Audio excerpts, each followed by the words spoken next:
Situation dans l'Est de la République démocratique du Congo, la communauté des États de l'Afrique de l'Est prise main dans le sac.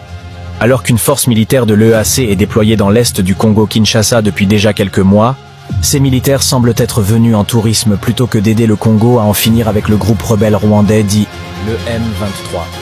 Selon plusieurs sources sur place dans le Rutshuru, il semble même que ces militaires prêtent main forte aux rebelles dans leurs offensives contre les forces régulières de la RDC, le FARDC.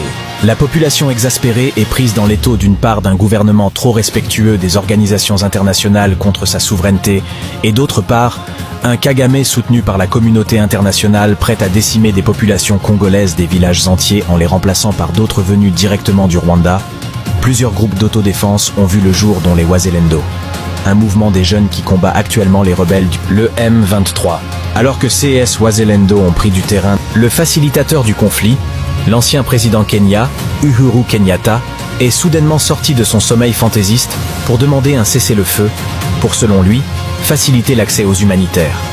Cette posture est une preuve de plus que les Congolais sont victimes d'un vaste complot international dont le prétendu facilitateur en fait partie. Puisque pourquoi seulement au moment où les rebelles rwandais perdent du terrain qu'ils se réveillent? Pourquoi avoir déployé une force qui ne vaut pas sa présence? Les autorités congolaises et toute la population doivent cesser de rêver. Leur salut ne viendra pas d'ailleurs, ils doivent mettre ces imposteurs dehors, y compris leurs complices onusiens de la MONUSCO. Chers combattants de la liberté, like, abonne-toi et partage.